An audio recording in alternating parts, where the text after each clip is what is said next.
अधिष्ठात्री माँ सरस्वती चराचर जगत में व्याप्त ओम और भारत माता को नमन वंदन करते हुए आज के इस कार्यक्रम में अपने क्षेत्र के जो घोष विधा है उसके प्रमुख श्रीमान राजेश जी, इस विद्यालय के प्रधानाचार्य श्रीमान मनोज जी और जिसकी विद्यालय जिस संकुल में पढ़ता है उसको श्री वंशीधर नगर संकुल ऐसा नाम है, अपना विद्यालय वहाँ चलता है। वहाँ से आए हुए समिति के माननीय सचिव का दायित्व है श्री चंदन जी और उस विद्यालय के प्रधानाचार्य श्रीमान रविकांत जी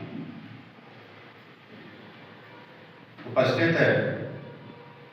हमारे दो प्रशिक्षक श्रीमान रामाशंकर जी जो बुधरूम से आए हैं रांची और हजारीबाग घाटोली से आए हुए श्रीमान तारकेश्वर जी, यहाँ इस विद्यालय के स्थानीय विद्यालय के आचार्य मधुबनी और अन्य विद्यालयों से भी आए हुए हमारे संरक्षक आचार्य बंधु और इस वर्ग में जिनका आकर्षण था ऐसे हमारे प्रिय भैया बाबा। अच्छा है, आपको शुभकामना देते हैं कि आपका वादन बहुत अच्छा हुआ है। 5 दिन के प्रशिक्षण में आपने जिस प्रकार का प्रदर्शन किया है निश्चित रूप से वह अत्यंत प्रशंसनीय है और हम यह विश्वास करते हैं, ईश्वर से प्रार्थना करते हैं कि निश्चित रूप से जो अखिल भारतीय कार्यक्रम होने वाला है, जो अपना अमृत महोत्सव है, विद्या भारती योजना, शिशु मंदिर योजना 75 वर्ष अगले वर्ष 2027 में पूर्ण होने का है, तो उसमें झारखंड की उपस्थिति अच्छी रहेगी और झारखंड में पलामू विभाग की स्थिति अच्छी रहेगी। ऐसा हम ईश्वर से प्रार्थना करते हैं, आप लोगों से यह उम्मीद भी करते हैं कि यहाँ जो आप सीखे हैं उसको अपने आचार्य जी के निर्देशन में आप वहाँ अच्छा करेंगे, इसको और बढ़िया करेंगे तो और अच्छा होगा, हमारा वादन और अच्छा होगा। हमको लगता है कि इसमें से श्रीमान राजेश जी और श्रीमान तारकेश्वर जी भी आए होंगे। 2006 में माधव घोष कुंभ हुआ था, हाँ शशि जी थे, राजेश जी तो क्या नेतृत्व नहीं कर रहे थे, तो रांची में हुआ था। परम पूज्य मोदी जन शताब्दी वर्ष था, 2006 की बात है और 7000 बच्चों का लक्ष्य लेकर के हम लोग प्रारंभ किए थे, उसकी योजना बनाए थे और तो वो कार्यक्रम रांची में बहुत अद्भुत कार्यक्रम हुआ था, बहुत हमारे प्रशंसनीय कार्यक्रम और बहुत उसकी चर्चा भी हुई थी, अखिल भारतीय स्तर पर उसकी चर्चा हुई थी। झारखंड के बच्चों ने बहुत शानदार कार्यक्रम वहां पर किया। तो यह कार्यक्रम अभी तक जो सूचना है उस दिल्ली में होने का है जो 2027 में, तो वो तो अपना प्रदेश था, वहाँ दूसरे प्रदेश में जाना पड़ेगा। तो हमारी तैयारी ऐसी हो, हम जो भी आचार्य संरक्षक के रूप में विद्यालय से आए हैं, मैं उनसे निवेदन करूंगा, आग्रह करूंगा कि मन से, हो सकता है यहाँ थोड़ा भारी मन भी हो, स्वाभाविक है, छोटा सा विद्यालय है, व्यवस्थाएं उतनी नहीं हो पाई होगी जो आप चाहते होंगे, कुछ असुविधाएं भी रही होगी, मैं विभाग निरीक्षक के नाते में इसके लिए क्षमा प्रार्थी हूँ, किंतु जो भी व्यवस्था यहाँ बन पाई है और उसमें आपने ग्रहण किया है, आपके नेतृत्व में हमारे भैया बहन जितने भी तैयार हुए, अच्छी टीम विद्यालय की तैयार हो। प्रत्येक विद्यालय से कुल 10 विद्यालय की सहभागिता होनी थी, किंतु एक विद्यालय कि भैया अस्वस्थ हो गए, उनको वापस जाना पड़ा। तभी ऐसे 9 विद्यालय की उपस्थिति है। तो 9 विद्यालय के साथ साथ अन्य विद्यालय की सहभागिता हमारी हो। हम जिस संकुल से आए हैं, अगल बगल के विद्यालय में भी हम अच्छा प्रयास करेंगे, अच्छी तैयारी करेंगे और दिल्ली में शंखनाद करेंगे। झारखंड की टीम वहां पर अच्छा प्रदर्शन करे। पूरे देश से टीम आने वाली है, पूरे देश के भैया वहां प्रदर्शन करेंगे। तो हमारा प्रदर्शन लोग कहे कि वाह क्या बात है, झारखंड ने तो बहुत शानदार प्रदर्शन किया है। तो ये आप सबसे मेरा विशेष निवेदन है। घोष के संदर्भ में कोई नई बात नहीं है। घोष हमारी संस्कृति का प्रतीक है, हमारी सभ्यता का प्रतीक है, संस्कार का प्रतीक है। आज से नहीं है, अनादिकाल से। अभी ये जो शंख हम बजाते हैं, तो शंख बजाते हैं तो एक पूजा के समय भी शंख बजाते हैं। उस समय का जो शंखनाद होता है तो वह प्रतीक है कि हम हमारी संस्कृति। अब जो युद्ध हुआ था महाभारत काल में, शंखनाद हो जाता था तो युद्ध प्रारंभ होता था और शंखनाद होता था, युद्ध बंद होता था, बंद हो जाता था। रात में फिर किसी पर कोई आक्रमण नहीं करेगा, एक दूसरे से मिलेगा भी तो कुछ नहीं करना, अनुशासन में रहना है। आप समझ सकते हैं कि घोष शासन का प्रतीक है।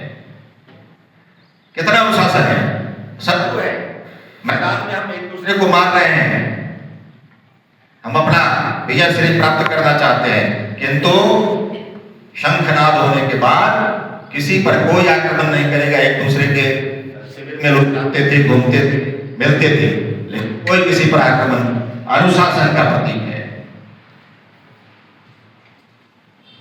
घोष विद्यार्थी योजना के लिए एक आयाम हो सकता है, लेकिन हमारे व्यक्तिगत जीवन के लिए व्यायाम। आप कर सकते हैं कि व्यायाम किस प्रकार का है, तब जब हम स्वर साधना करते हैं, जब शंख बजाते हैं, तो शंख जब बजाते हैं तो सांस लेने और सांस को छोड़ने, जब सांस को छोड़ते हैं तो उससे आवाज निकलती है, एक स्वर निकलता है। तो हमारा जो हृदय है, फेफड़ा है, यह मजबूत होता है। एक प्रकार का व्यायाम है। हम वंशी बजाते हैं, वंशी में भी स्वर साधना है। किस प्रकार से सुर निकलेगा, तो वह भी व्यायाम है। हम आनक बजाते हैं, आनक में भी हमारे शरीर का उपयोग होता है। आप सब सौभाग्यशाली हैं। मैं घोष का विद्यार्थी ही रह करके रह गया। एक प्रशिक्षण वर्ग मैंने भी किया है। 3 रचना, किरण, उदय और जानते हैं, और अतिथि बनकर शंख वादक थे, लेकिन उससे आगे नहीं बढ़ सके। मेरी शुभकामना है कि और आप आगे निकले, आगे बढ़ें। तो घोष हमारे विद्या भारती योजना में आयाम कैसे है और किस लिए है, ये हम सबको जानना चाहिए।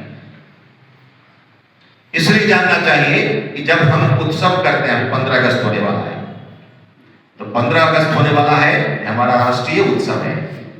राष्ट्रीय उत्सव है तो शारीरिक कार्यक्रम होगा, योग व्यायाम का प्रदर्शन होगा, दंड योग का प्रदर्शन होगा, सांस्कृतिक कार्यक्रम होगा। और घोष का जब प्रदर्शन होता है तो उससे हम समाज को जगाते हैं, समाज को बताते हैं कि हम, हमारे यहाँ का भैया बहन घोष बजाने। प्रधानाचार्य जी बता रहे थे कि अभी यहाँ जो अभ्यास शुरू हुआ, प्रैक्टिस शुरू हुआ, अगल बगल के 3-4 अध्यापक इनसे मिलने के लिए आए कि मैं भी अपने बच्चों का नामांकन यहाँ करवाना चाहता हूँ। यह प्रभाव पड़ता है, समाज जागरण का है, समाज को हम जगाते हैं। हमारे ये जो एक विधा है, उस विधा के माध्यम से हम बच्चों में स्किल स्किल डेवलपमेंट का जो विषय है, कौशल विकास का जो विषय है, इसको हम विकसित करते हैं। आज सेना में आप जानते हैं कि इसके लिए भी अलग से वैकेंसी निकलती है। अभी राजेश जी बता रहे थे कि रेलवे की वैकेंसी निकली है। अब इस प्रकार आप एक कौशल सीख रहे हैं, स्किल सीख रहे हैं, आप अपने ज्ञान की वृद्धि कर रहे हैं। लेकिन भैया आपसे निवेदन है, अपने विद्यालय में जाए, आपने विशिष्ट गुण प्राप्त किया है, आप विशेषता लेकर के जा रहे हैं, तो आपका अनुशासन बना रहना चाहिए, अनुशासन में रहना है। ठीक उसी प्रकार से अनुशासन, जिस प्रकार से अनुशासन में हम वादन करते हैं, कैसे वादन करते हैं, अगर एक भी स्वर खराब होता है तो रचना खराब हो जाती है, अच्छा नहीं लगता सुनने। एक भी व्यक्ति गड़बड़ाया तो रचना खराब हो जाती है, अच्छा नहीं लगता है। तो ये इस प्रकार का अनुशासन, हम पंक्ति में खड़ा होते हैं तो ये हमारा अनुशासन है। संख्यक लीड भी करते हैं, उसको फॉलो भी करते हैं।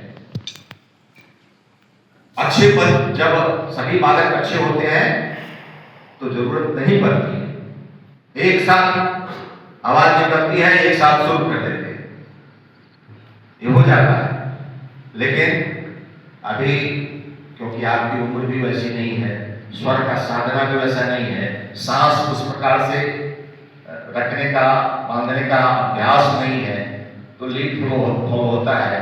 जो एक भैया दो भैया लीड करते हैं, दूसरे उसको फॉलो करते हैं, इस प्रकार से वादन करते हैं, वहां अनुशासन है। अनुशासन के साथ विद्यालय में भी हम कक्षा कक्ष में भी हमारा अनुशासन बना रहना चाहिए। ऐसा नहीं कि हम विशिष्ट गुण प्राप्त करके आए हैं तो हम विशेष हो गए हैं, विशेष दर्जा हमको प्राप्त हो गया है।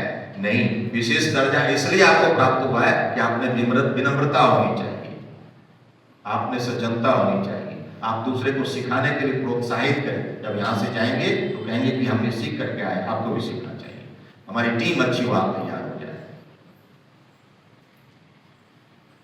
तो इस प्रकार हम जब घोष का अभ्यास करेंगे तो ध्यान में रखना पड़ेगा, जो आचार्य बंधु, समय थोड़ा देना पड़ेगा, अतिरिक्त समय देना पड़ेगा। इसके कारण आपका परीक्षा परिणाम नहीं खराब होना चाहिए। ऐसा नहीं कहें कि आचार्य जी आप तो घोष सिखाते रह गए इसलिए हमारा परीक्षा का रिजल्ट खराब हो गया, ये उदाहरण नहीं आना चाहिए। आप एक अलग से गुण प्राप्त कर रहे हैं, विशिष्ट हो रहे हैं, आप अलग से समय देना पड़ेगा, अतिरिक्त समय देना पड़ेगा, और उसके आधार पर सीखेंगे। लेकिन परीक्षा परिणाम कभी भी प्रभावित नहीं होना चाहिए, अन्यथा आचार्य जी को सुनना पड़ेगा आपके अभिभावक से, और आप भी सुनाएंगे, आप भी बताएंगे कि आचार्य जी आप हमारा रिजल्ट इसलिए खराब हो गया। इसलिए संकल्प लीजिए कि घोष वादक होने के कारण हमारा परीक्षा परिणाम किसी भी स्थिति में प्रभावित नहीं होगा। जिस कक्षा में आप पढ़ रहे हैं तो आपको अतिरिक्त समय देना पड़ेगा। अतिरिक्त समय कहां से आएगा? तो जो रविवार का समय होता है, जो शनिवार का समय होता है, जो मासांत बैठक का समय होता है, जो छुट्टी का समय होता है, उसमें आचार्य जी को भी थोड़ा समय देना पड़ेगा। क्यों देना पड़ेगा? क्योंकि हम बहुत बड़ा उत्सव मनाने वाले हैं, हम अमृत महोत्सव मनाने वाले हैं। हमारी योजना का 75 वर्ष पूर्ण हो रहा है, तो 75 वर्ष पूर्ण हो रहा है तो ये विश्व के अंदर अनुगुंजित हो। जब हम घोष बजाएंगे, शंखनाद हो, तो जिस प्रकार से विजय चतुरंगिणी, जिस प्रकार से विजय उत्सव का की आवाज निकलती है, स्वर निकलता है, शंखनाद होता है, इस प्रकार का शंखनाद जब हम दिल्ली में करेंगे तो ये हमारा प्रभाव जाएगा। तो प्रभाव ये नहीं जाएगा कि वहां कहें अरे ये तो इस क्लास में फेल होकर के आया है, संख को बजाता है, आनक बजाता है, बंसी बजाता है। ऐसा नहीं, हमारे ऊपर ये ठप्पा नहीं लगना चाहिए कि हम फेल करने वाले विद्यार्थी हैं, हम अच्छा करने वाले विद्यार्थी हैं। घोष में भी अच्छा करेंगे, पढ़ाई में भी अच्छा करेंगे, अनुशासन में भी अच्छा करेंगे, और अन्य कोई गुण है उसमें भी अच्छा करेंगे, हमारा सुलेख भी अच्छा होगा। हम जब इस प्रकार से प्रदर्शन करते हैं